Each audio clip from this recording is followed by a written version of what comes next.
that I'm afraid to get into social media because I'm afraid of all the negative sentiment. Here's the fact, buddy. I'm not talking to you. No, that's fine. I talk about it all the time, so don't worry about it. Yeah, here's the fact. If a conversation is happening about you online and you're not there to hear it, it's still happening. So you need to get involved, and you can steer that conversation. And study after study shows that if you can resolve a customer's problem, or at least attempt to, and show that you're customer-centric, that person is not only more likely to buy from you, they're more likely to recommend you than someone that had a perfectly pleasant experience from the beginning. Because we're now... So create a few problems for them, and you'll increase the business. No, it's solving the problem. So, I mean, we're in the second iteration of our software version 2. In version 1, we had lots of problems. We were new. We've only been going 12 months.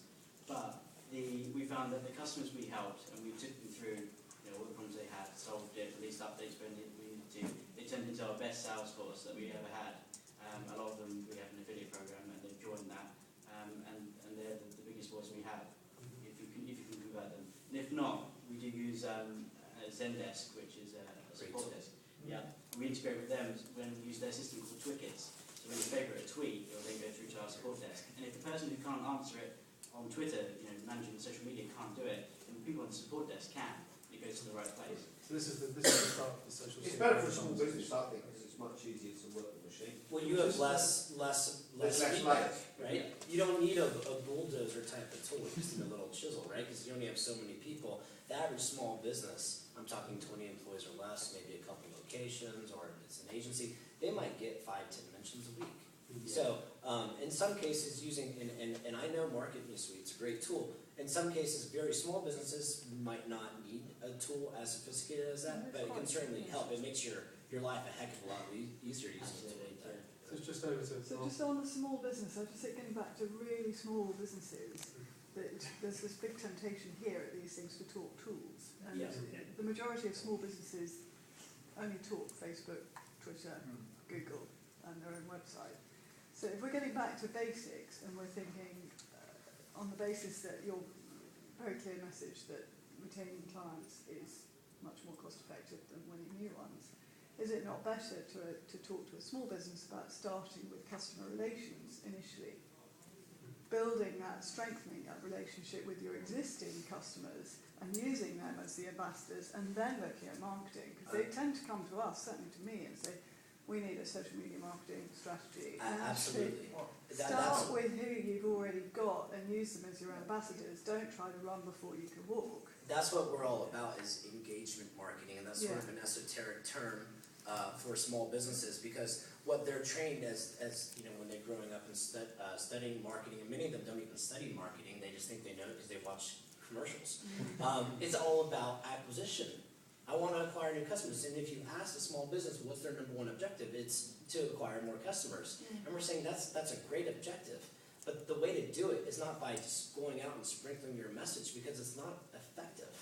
And you can't compete in that paradigm when you have limited resources and money and people and time, because small businesses are going to eat your lunch. But what you do have is existing customers who, hopefully, if you don't suck, love what you do, and if you focus and engage them, not only will they come back more, but they become ambassadors for you, and they actually organically help you acquire new customers. And that's more effective. Why? Because no one trusts what I say about Constant Contact. I work for Constant Contact, but if you read what our customers say about Constant Contact, you'll probably trust them more than me. Yeah, and I was just going to say that in the monitoring I've done for like the restaurant chain, that will be in my presentation a little bit.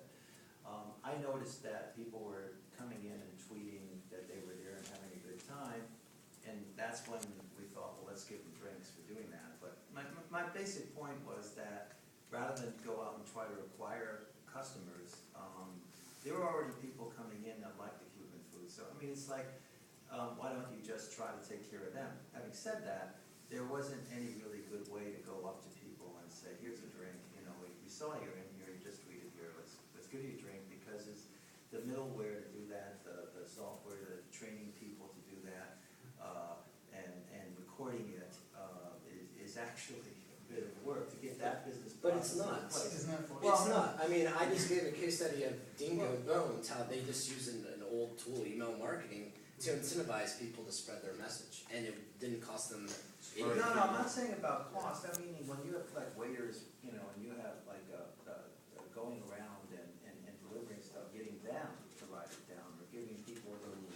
right place to put all this information and roll it up.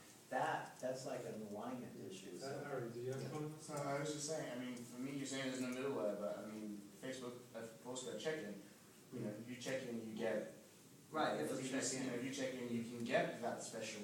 There's Yelp, there's all these platforms that let you review it, you know. They'll let you post, but I mean, the question is, are you there to respond? Well, you should be, I mean, Well, well, I mean, people love it, right? I mean, they're in here, you would think that would be easy. Well, this It's comes actually down not. to the question, actually, which, the way I took it originally, which was, small businesses, do you have the resources to be monitoring and listening and then responding? And doing, It's very it's tough. the doing bit. And That's what I'm saying. the thing. But even actually the monitoring and responding can be quite an arduous task if when you first set out to do it. Giles talked about the time band, configuring one of these tools, one of the free ones or the cheap ones, to actually do what we want it to do properly, and then monitor it, and then respond to it. It's a big old thing. Right. So I actually do training for quite a lot of small businesses, and it's the number one question: how do we find the time to do this? And usually, what I do for them is I G them up, get them so excited, so keen, so madly into this, and help them as well to do it. That they have this, they surge into it with gusto and energy for the first, and if you can get through the first 3 or 4 months of tweeting into nowhere and engaging with a few people and getting very little traction, it starts to pick up after that. But it really is, I find that at least 3 months of this before your customers start responding, you start getting, new people coming to you and stuff like that. So I see my role really in that is as mentoring through that early stage to ensure they get to the end. Because otherwise, if you drop it, then you go. So a couple things to add to that is that social media marketing is a commitment. And now, it doesn't have to be an arm and a leg. You can be an effective social media marketer as a small business spending no more than 5 to 10 minutes a day with the right tools. Let me just give you an example. There's a coffee shop in Houston, Texas called Coffee Grounds. And they had the manager use Twitter to bring in customers and let them actually order coffee through Twitter. And their coffee would be waiting for them when they come in. And because he engaged that Twitter community, and at this time Twitter was just sort of burgeoning, all the Twitter folk who are influencers, most people on Twitter are influencers by nature, they started hosting tweet-ups at the Coffee Grounds. And it was their best source of business, and people were referring Coffee Grounds. But it wasn't so much about Coffee Grounds. I mean, they had good coffee. It was about JR, the guy running it. And that's so true about small businesses. It's less about the product or service you provide. It's more about who's providing that. It's about the people. It's about humanizing the brand, right? Well, here's what happened. JR, off of that success, when he was written up in the Wall Street Journal and countless other blogs and news publications, he went to go start You Might Know Me Marketing. He left Coffee Grounds. And no one was there to pick up the mantle. And what happened to Coffee Grounds? They closed down. That's why, because they stopped Twittering and they stopped using that channel. So once you start, and the way he was using Twitter was in was actually in a bigger way because he was using Twitter as a sales channel. But when he stopped and that person went away, things just sort of started to crumble. Well, that's the big elephant, though. The big elephant in the room is if you're investing in social media as sales or a relationship tool and the person goes away, what happens to the business? I know Brian Simpson is the main guy at the Roger Smith Hotel, and they become the social media hotel in New York. But I know if Brian walks away or Adam, the other guy, walks away, I don't know what's going to happen to the business that they created. It's really almost about them. Social person. Well, it's part of the yeah. issue. I mean, certainly with the clients that I have, I usually have an individual who is keen and interested who comes to me and goes, look, I want to do this, but my boss doesn't get it, his boss doesn't get it, and they wheel me in like this, and I have to sort of go, no, do the eye-opening thing for the boss. And then it kind of works, and then things start to change, and they start to put in, processes and policy. I mean, light touch policies, I don't say right by the time, but things that actually mean that they actually have this there. So if that person gets hit by a bus, they at least kind of know what they're doing. But it's a big issue. And I want to go to another question if we have another. Okay, just one thing. It's not just about the social person behind the business. It's about just the passionate person. Did Coffee Grounds fail ultimately because their social media